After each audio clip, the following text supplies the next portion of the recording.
Seseorang diragu-ragukan tentang berapa jumlah rakaat. Ini yang banyak terjadi. Tadi saya sholat 3 rakaat ke 4 rakaat. Sudah selesai kah belum selesai? Nah, tetapi Nabi SAW memberikan solusi bagi was-was yang seperti ini. Kalau seseorang ragu tentang rakaat sholat apakah 3 ataukah 4, maka ambil yang paling sedikit. Berarti kalau dia ragu-ragu 3 atau 4, tetapkan 3 tambah 1, lakukan sujud sahwi, selesai. Bismillahirrahmanirrahim.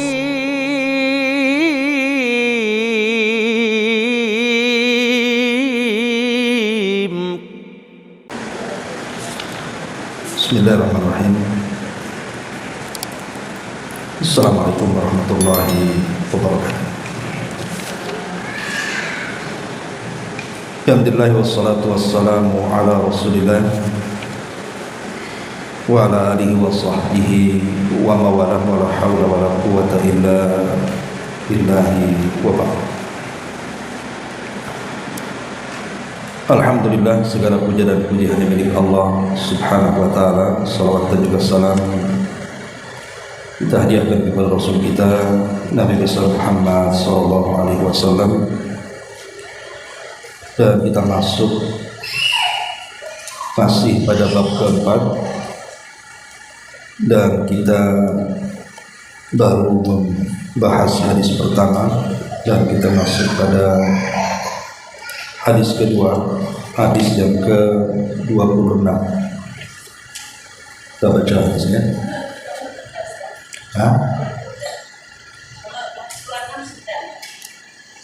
Sudah. Iya, tapi belum dijelaskan. Kemarin dibaca aja. Kemarin fokus di pembahasan mani, ya.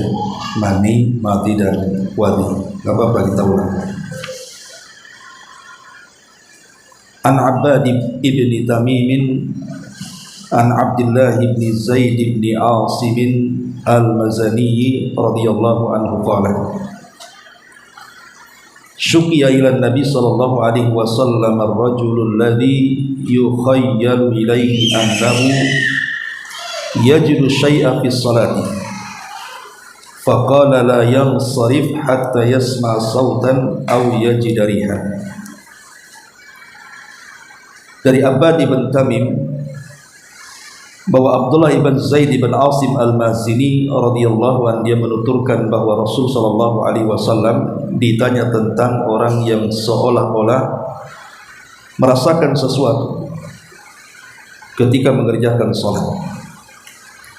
Maka Nabi sallallahu alaihi wasallam menjawab, janganlah dia pergi membatalkan salatnya sebelum mendengar suara atau mencium bau.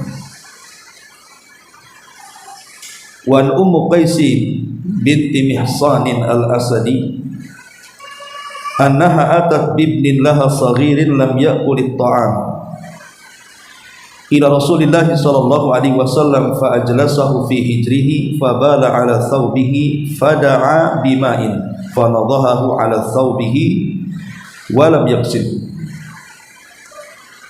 Ummu Qais bintu Mihsan al-Asadiyah menuturkan bahwa dirinya datang kepada Nabi sallallahu alaihi wasallam membawa anak laki-laki yang masih kecil dan belum makan sesuatu. Maka Nabi kemudian menundukkan anak itu di atas pangkuan. Bayi itu lantas ngompol di atas pakaian Nabi. Beliau meminta air lalu memercikannya pada pakaiannya dan tidak membasuhnya. Baik. Ma'asyiral muslimat yang dimuliakan Allah Subhanahu wa taala. Hadis yang ke-26. Hadis ini menjelaskan kepada kita di antara perkara-perkara yang termasuk membatalkan salat adalah mengeluarkan angin atau kentut, baik sifatnya memiliki suara atau tidak memiliki suara, dan mencium baunya. Kalau kita perhatikan hadis ini, ada satu faedah besar tentang larangan mengikuti was-was. Dalam hadis ini ada larangan bagi kita kaum muslimin untuk mengikuti was-was. Karena di sini laki-laki dalam hadis ini dia dihayalkan dalam salatnya, seolah-olah ada was-was dalam hatinya bahwa dia mendapati sesuatu, boleh jadi dalam bentuk bunyi dalam perut kita atau yang lainnya. Maka Nabi SAW untuk menghilangkan was-was dari orang ini langsung memutus dengan mengatakan la yansharif, jangan kau batalkan sholatmu, karena itu hanya was-was saja. Artinya kalau hanya suara perut maka tidak membatalkan sholat, karena sifatnya di dalam. Lain kalau sudah keluar, kentut ataupun buang hajat kecil ataupun besar kan sudah keluar. Tapi kalau masih di dalam, jangan bercerita tentang kentut dalam perut. Dalam perut ini macam-macam ada kan ini, termasuk kotoran, najis ataupun kencing, ada semua dalam perut. Tetapi selama itu berada di dalam maka tidak mempengaruhi sholat, kecuali kalau keluar, maka itu baru mempengaruhi sholat. Dari sini Nabi SAW ingin menasihati kepada siapapun yang terkena was-was untuk meninggalkan was-was, karena was-was ini sangat bahaya. Lalu apa penyebab kenapa kemudian seseorang itu terjadi was-was dan apa cara mengobatinya? Karena ini banyak sekali pertanyaan seputar was-was di sini. Ma'asyiral muslimat yang dimuliakan Allah Subhanahu wa taala, Al-Imam Ibnul Qayyim rahimahullahu taala ketika bicara soal was-was ini, beliau mengatakan bahwa was-was itu tidak terjadi kecuali karena dua perkara. Jadi was-was syaitan untuk mengganggu anak Adam itu tidak terjadi kepada seseorang kecuali karena dua perkara penyebabnya. Yang pertama, kata beliau, was-was itu ditimbulkan karena kerusakan akal. Jadi akal seseorang sakit. Dari sini kita tahu bahwa was-was itu tidak mesti dari setan. Bisa saja karena terganggu kesehatan, mungkin masalah hormonnya atau apanya, sehingga menimbulkan was-was. Maka yang seperti ini seseorang harus datang ke dokter, khususnya ke psikiater atau dokter-dokter yang memang menangani kejiwaan. Karena boleh jadi mungkin ada masalah di akalnya, boleh jadi mungkin karena kecelakaan kemudian terbentur kepalanya, atau karena kesehatan terganggu maka menjadikan seseorang mudah was-was. Ini yang pertama. Dan yang kedua tentunya disebabkan karena gangguan syaitan. Dan itu yang banyak. Ya, yang banyak seseorang itu terjerumus kepada was-was itu karena gangguan syaitan. Memang setan sengaja untuk mengganggu ibadah kita supaya tidak diterima Allah Subhanahu wa taala. Dan was-was ini juga terjadi bukan hanya dalam bab ibadah. Dia masuk pada segala lini kehidupan manusia, baik dalam bab akidah, baik dalam bab ibadah, baik dalam bab muamalah. Itu was-was masuk di sini. Contohnya umpamanya dalam bab akidah. Contohkan para ulama was-was dalam bab akidah. Terkadang syaitan ini masuk dalam akidah seseorang, kemudian dihayalkan dalam pikirannya tentang siapa yang menciptakan langit, siapa yang menciptakan bumi, siapa yang menciptakan gunung-gunung dan lautan, dan berakhir kepada pertanyaan siapa yang menciptakan Tuhan. Dan ini kan menjadi was-was. Awalnya tidak ada masalah, dia berpikir siapa yang menciptakan langit, ya jawabannya Allah. Siapa yang menciptakan bumi, ya jawabannya Allah. Begitu juga gunung, lautan dan yang lainnya. Tapi setan kemudian masuk memberikan was-was sampai pertanyaannya, siapa yang menciptakan pencipta? Kalau seandainya semua makhluk diciptakan Allah, lalu siapa yang menciptakan Allah? Lah kalau sampai kemudian pikiran kita sampai memikirkan siapa yang menciptakan Tuhan kita, maka kata Nabi SAW, fasta'id billahi, maka segeralah dia berlindung kepada Allah dari syaitan untuk memutus was-was tadi. Langsung kita tahu, jangan diteruskan, karena pertanyaan ini sudah mengarah kepada pertanyaan kufur ya. Ini dalam bab akidah. Kemudian yang kedua, terkadang was-was juga masuk dalam bab ibadah, dan ini yang paling banyak. Yang paling banyak itu was-was masuk dalam bab ibadah. Entah masuk dalam sholat, entah masuk dalam wudu, entah masuk dalam puasa, dan begitu seterusnya. Makanya kita lihat orang-orang yang terkena penyakit was-was dalam ibadah ini cenderung hulu dalam ibadah, cenderung berlebihan melampaui batas dalam ibadah. Contoh orang yang berwudu. Saya itu pernah melihat orang yang sholat itu kok pada basah pakaiannya. Apakah dia sudah mandi atau apa, rupanya dia berwudu berkali-kali. Jadi sampai ke cipratan wudunya itu terkena pakaiannya. Jadi kesannya kayak kehujanan gitu. Jadi orang was-was itu bisa nguras bak mandi itu. Karena dikiranya wudu pertama tidak sah, kemudian wudu lagi, habislah airnya. Nah ini kan was-was ini yang seperti ini. Ataupun setan ini masuk dalam bab sholat. Kita lihat ada orang yang sholat itu terkena was-was sampai takbiratul ikhram itu tidak jadi-jadi. Allahu Akbar, tak jadi lagi. Allahu Akbar, tak jadi. Sampai 10-20 kali. Sampai imam sudah salat dia mesti takbir aja. Agak repot itu ya. Jadi memang sengaja setan itu masuk di situ. Atau masuk dalam bacaan. Kadang-kadang kayak orangnya sih sebenarnya tidak terbata-bata ngomongnya, lancar. Tapi kadang-kadang setan masuk ke lidahnya, kadang membaca bismillah saja, bis gitu ya. Jadi kayak susah mau menyebut bismillah itu. Jadi Allahu Akbar dia gitu ya, kayak orang gagap akhirnya. Padahal sebenarnya dia tidak gagap. Tapi memang setan masuk di situ supaya kita was-was, akhirnya mau mengucapkan sesuatu itu kayak berat tadi. Ini kan dari setan. Ya. Atau terkadang seseorang diragu-ragukan tentang berapa jumlah rakaat. Ini yang banyak terjadi.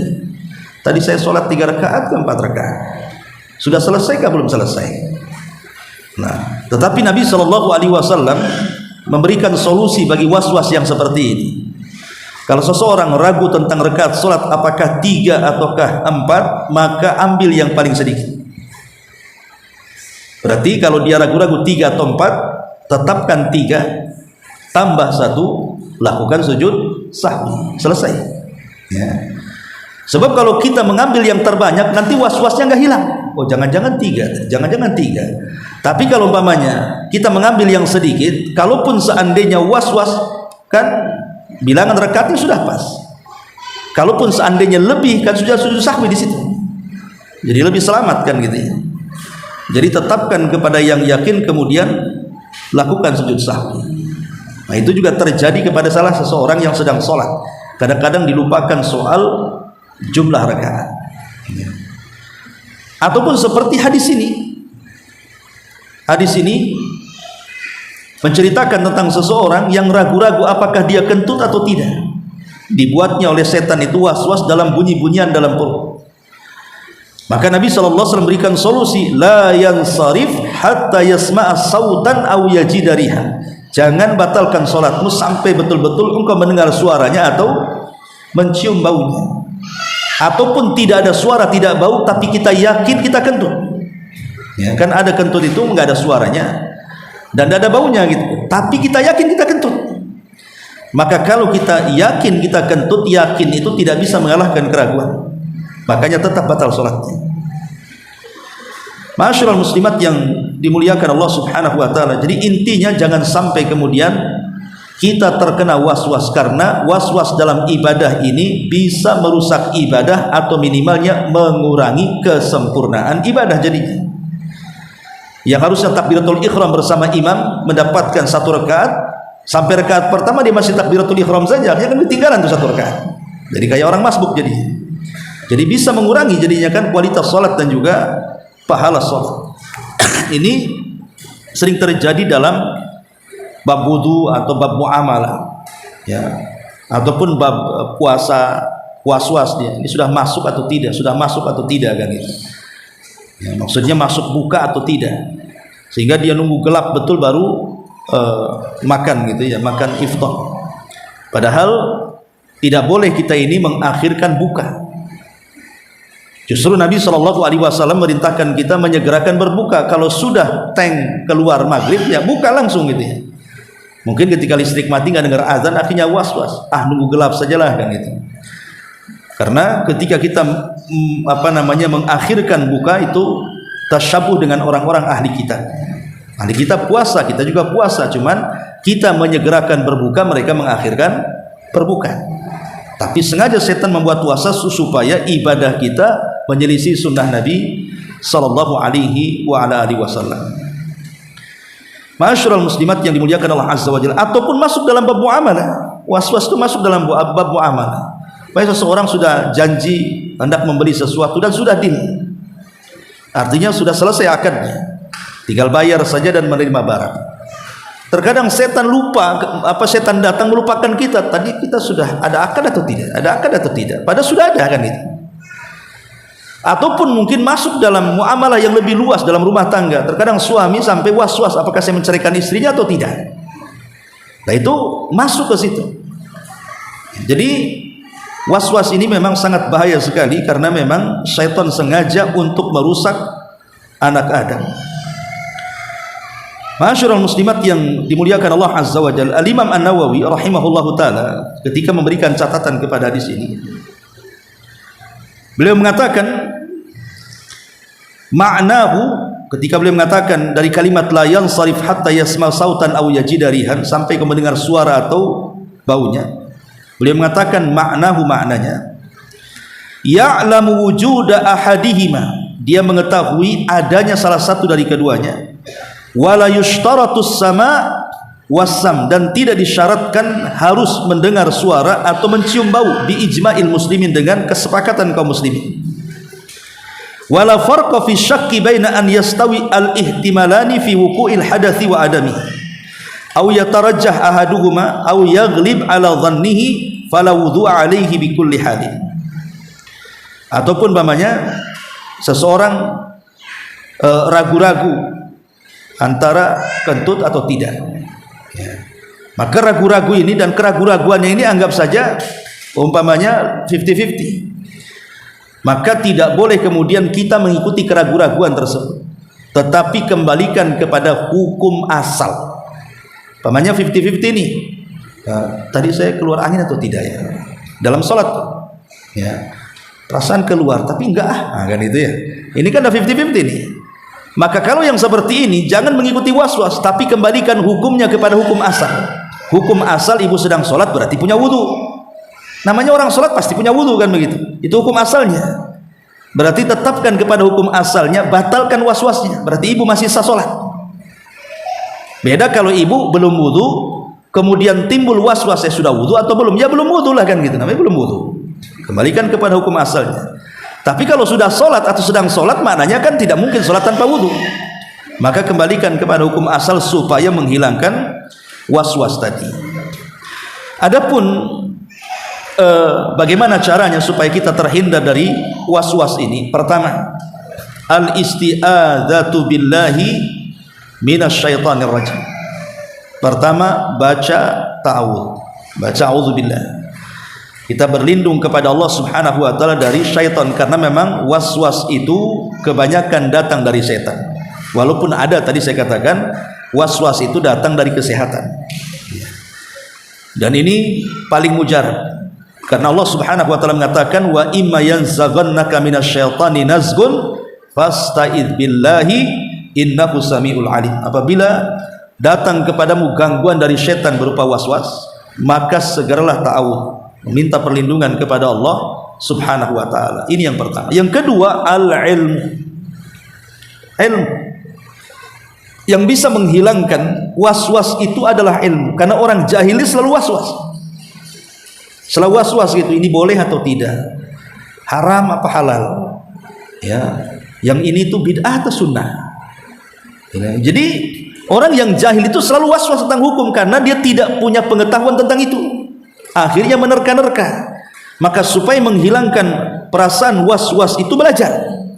Karena dengan ilmu itulah bisa menghilangkan was-was. Akhirnya dia punya pengetahuan tentang bagaimana cara menghadapi was-was. Kemudian yang ketiga, al-mudawamatu ala adhkar. Kalau bisa senantiasa berzikir kepada Allah Subhanahu wa taala. Karena zikir itu salah satu benteng kita menghadapi setan. Kemudian yang keempat, qat'u al-irtirsali. Jangan mengikuti waswas. Jadi kalau sudah datang waswas jangan terus dipikirkan, tapi cari solusi.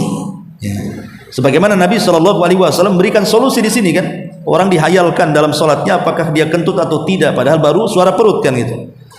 Maka jangan diteruskan tuh waswasnya. Makanya Rasul mengatakan la yansarif hatta yasma'a sautan aw yajidariha. Jangan batalkan sholatmu, kata Rasul. Jangan diteruskan, jangan batalkan sampai engkau memiliki bukti gitu ya dengan suara kentut atau dengan baunya. Kemudian yang kelima, suhbatul akhyar. Cari teman yang baik. Cari teman yang baik, cari teman yang memang mengetahui pengetahuan. Bisa saja kemudian dia menasihati. Kalau kita sedang was-was, kita bisa bertanya. Kita bisa minta nasihat kepada teman yang baik itu. Termasuk juga yang nomor 6, kathratu du'a wal iltija'i ilallahi azza wa jal, fa innallaha huwal ladzi yaqdarul bala atau yuqaddarul bala wa huwal ladzi yadfa'u. Perbanyak doa dan serahkan sepenuhnya kepada Allah, karena sesungguhnya Allah lah yang mentakdirkan adanya bala. Yang menciptakan waswas itu kan Allah, dan yang menghilangkan waswas juga Allah. Karena waswas ini bagian ibtila, ujian Allah kepada hamba-hambanya, bisa melawan atau tidak. Maka banyak-banyak berdoa agar kita tidak mudah diganggu setan. Termasuk juga al-mujahadatu wal-musabar. Lawan, jangan biarkan was-was itu ada pada diri kita, tapi kita lawan. Kemudian juga kasratu qiraatil Qur'anil Karim at-tadabburi wa fahmi ma'ani. Perbanyak membaca Al-Qur'an, ya kalau bisa juga tadabbur. Karena bagaimanapun setan itu sangat takut dengan bacaan Al-Qur'an. Ma'asyiral muslimin muslimat yang dimuliakan Allah Azza wa Jalla. Tetapi kalau memang was-wasnya tadi karena masalah di hormon, masalah di pikiran, ada punya penyakit kejiwaan gitu ya, maka tentu obatnya adalah datang ke dokter, datang ke psikiater, datang ke orang-orang yang ahli psikolog ya, supaya mendapatkan kesembuhan dari wasilah mereka, mungkin dengan nasihat-nasihatnya atau nanti dikasih obat dan begitu seterusnya. Maka itu diantara yang disebutkan para ulama bagaimana caranya menghadapi was-wasnya.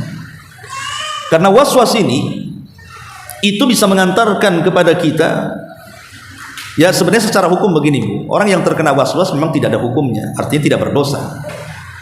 Ya, orang yang terkena was-was itu pena diangkat, tidak ada dosa bagi orang yang was-was. Tetapi was-was ini bisa mengantarkan kepada dosa kalau terus diikuti. Ya, bisa mengantarkan kepada dosa kalau diikuti. Umpamanya seorang berwudu yang harusnya 3 basuhan jadi 5 basuhan. Ya, yang harusnya 3 basuhan jadi 10 basuhan.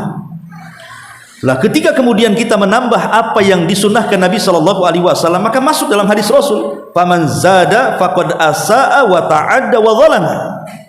Barang siapa yang menambah basuhan dalam wudu itu, maka dia telah salah wudunya, telah melampaui batas wudunya, dan telah berbuat zalim dalam wudunya. Itu karena was-was itu.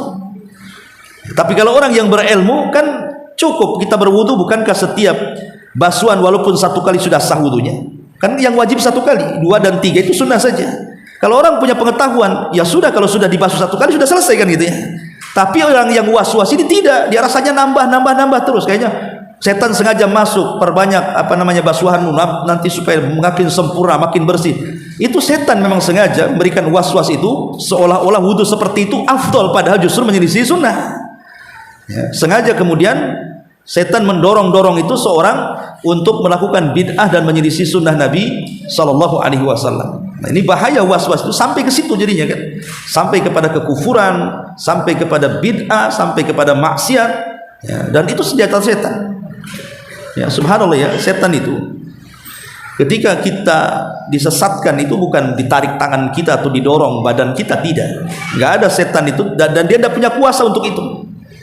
Setan itu tidak punya kuasa mendorong badan kita supaya jatuh ke maksiat, tidak.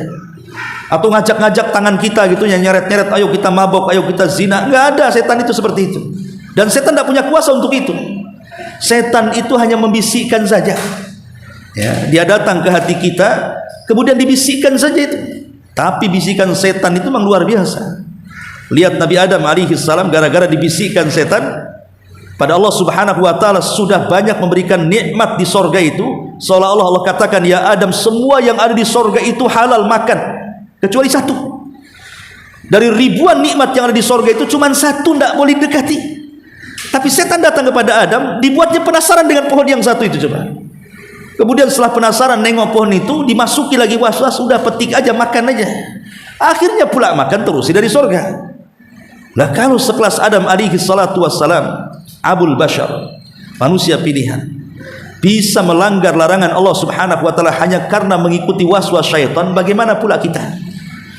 Makanya tadi saya katakan harus banyak-banyak berzikir, ta'awud, baca Quran, dan begitu seterusnya dari solusi yang sudah saya jelaskan tadi. Ma'asyiral muslimat yang dimuliakan Allah subhanahu wa ta'ala, disebutkan dalam hadis dari Utsman ibn Abil As bahwa dia pernah mendatangi Nabi Sallallahu Alaihi Wasallam. Kemudian dia mengatakan, ya Rasulullah, inna syaitan qad hala baini wa baina salati wa qiraati.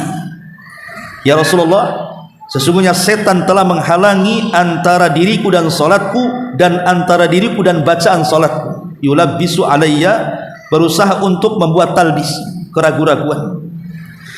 Faqala Rasulullah sallallahu alaihi wasallam, maka Rasul mengatakan, dzaka syaitanu, itulah perbuatan setan. Yuqalu lahu hinzab, yang diberi nama hinzab. Fa idza ahsastahu, kalau engkau merasakan sudah ada gangguan dari setan hinzab ini, fata'awwad billahi minhu, segera berta'awud kepada Allah dari gangguan setan. Wadful ala yasarika thalathan, ludahkan ke arah kiri 3 kali. Kemudian kata Utsman ibn Abil As, fa fa'altu dzalik fa adhabahu Allahu anni, maka aku lakukan seperti itu, maka Allah hilangkan perasaan was-was pada hatiku. Lihat, Nabi SAW menyebutkan tentang bahaya was-was setan, sampai-sampai disuruh ta'awud kemudian meludah ke arah kiri 3 kali. Dan ini juga sebagai penguat daripada hadis Abbad ibn Tamim ibn Abdullah ibn Zaid al-Asimi al-Mazani rahimahullahu ta'ala radhiyallahu anhu. Ma'asyiral muslimat yang dimuliakan Allah subhanahu wa ta'ala, ini diantara faedah hadis ini ya. Lebihnya mungkin sudah saya jelaskan pada minggu yang lalu. Kita tekankan pada perkara was-wasnya saja, karena ini yang paling bahaya sekali. Sampai-sampai ada seorang ikhwan itu waktu saya kajian di Muhajirin, itu terkena was-was. Jadi dia selalu bertanya, Ustaz, apakah wudhu saya sah? Katanya. Kenapa? Karena saya kalau kencing, dia bilang, kencing nih, kemudian sudah saya basuh, sudah saya bersihkan kemaluan saya, tapi setelah saya pakai celana terasa kayak ada, ya mungkin semacam keluar sedikit. Dan itu selalu, wahai Ustaz, katanya. Jadi akhirnya saya ragu-ragu. Ya, saya ambil wudhu lagi, terkadang diulang 2 kali wudhu, kemudian saya sholat, katanya. Lah yang seperti ini kan was-wasatnya kan.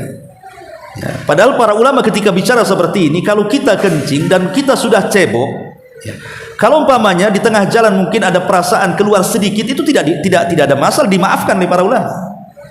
Ya, sebab kalau seandainya perasaan itu diikuti, nanti berapa kali kita wudhu tuh, nanti habis wudhu gitu lagi, wudhu lagi, segitu lagi, wudhu lagi. Memang setan sengaja di situ.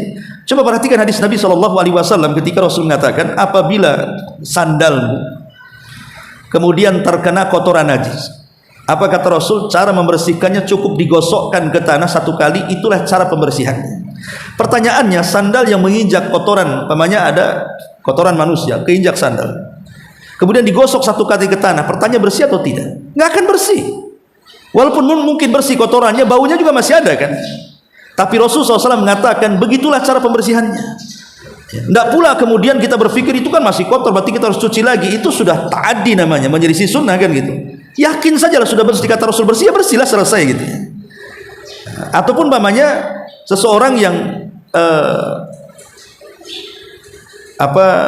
kata Nabi SAW, pakaian perempuan itu kan kadang-kadang melebihi 1 jengkal dari mata kaki atau mungkin lebih kan, diseret kan gitu ya. Apa kata Rasul? Kalau seandainya pakaian depannya itu terkena najis, kemudian setelah itu tersapu tanah, maka sudah dianggap bersih itu, tidak perlu dicuci lagi kan. Berarti menunjukkan sebenarnya Islam itu simple. Tapi kalau kita mengikuti was-was, ya nggak selesai lah ya. Oh itu kan kotorannya masih pakainya masih bau, ini harus dicuci macam-macam ya. Ini mempersulit agama namanya ya. Maka kewajiban kita adalah mencukupkan perintah Nabi. Kalau Nabi mengatakan A, lakukan, Anda perlu ada was-was di situ.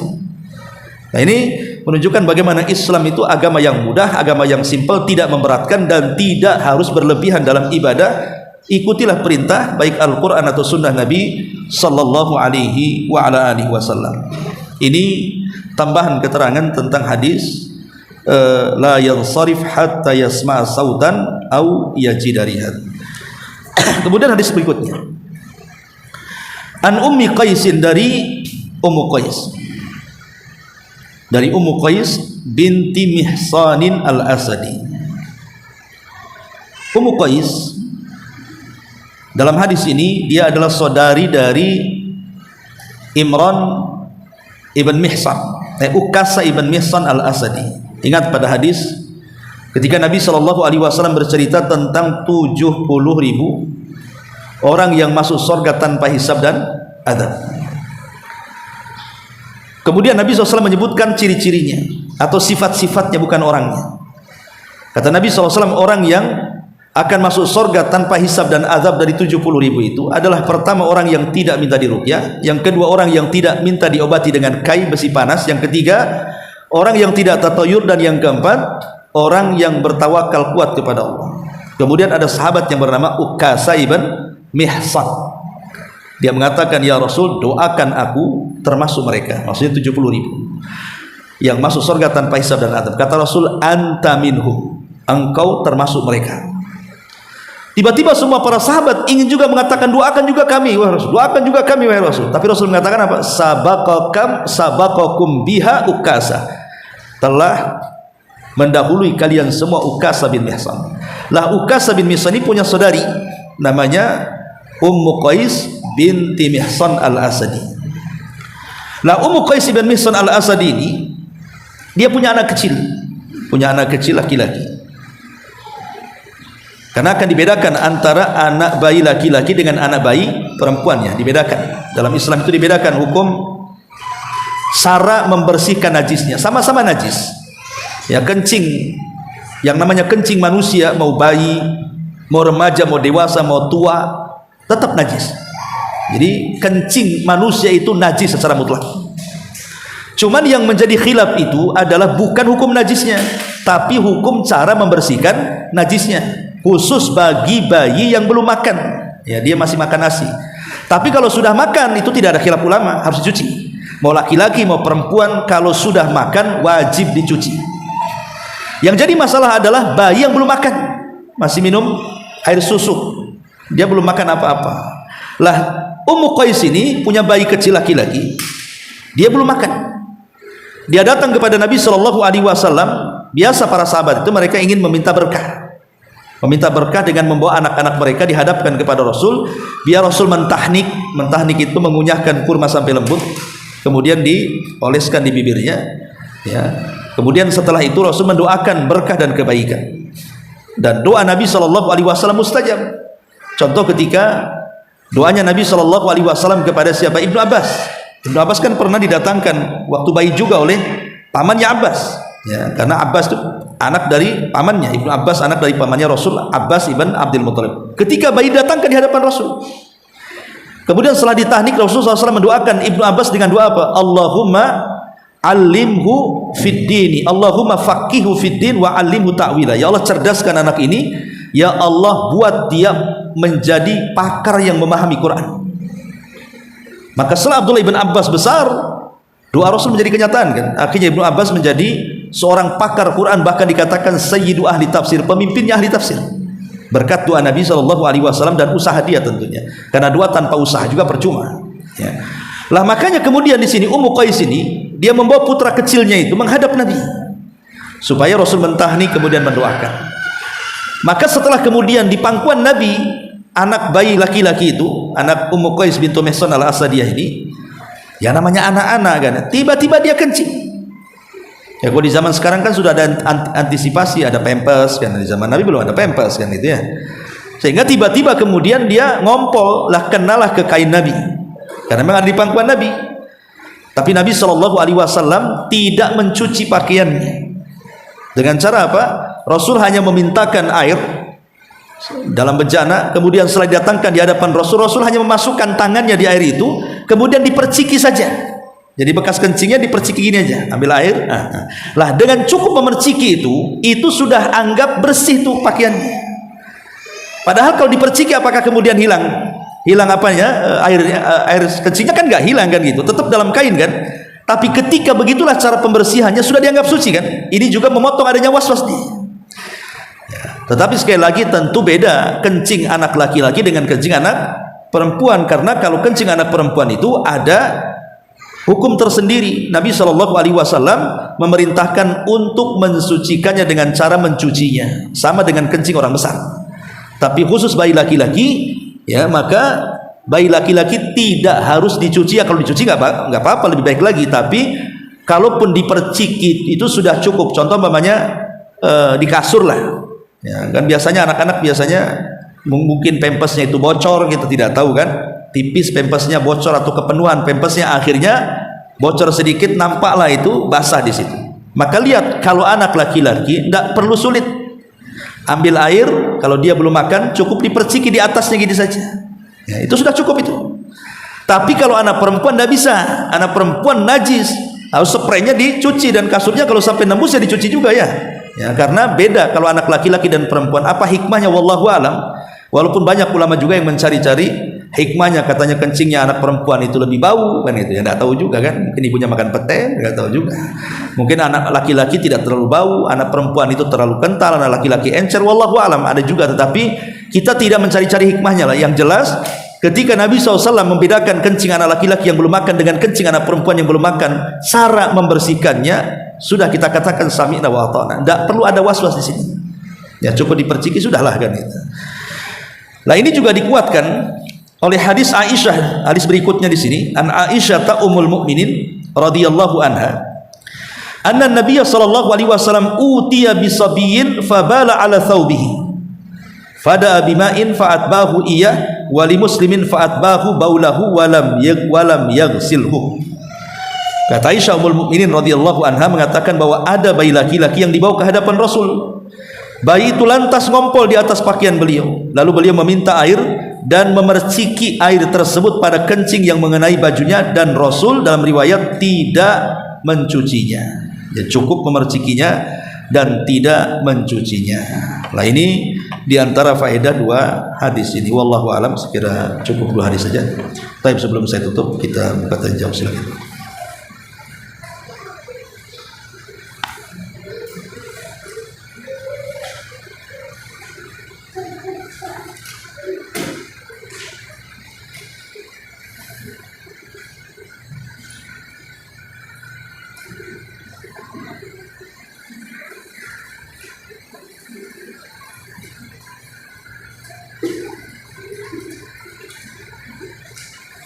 Nggak ada? Baik, belum ada. Kita tutup. Subhanallah bihamdika, asyhadu an la ilaha illa anta, astaghfiruka wa atubu ilaik.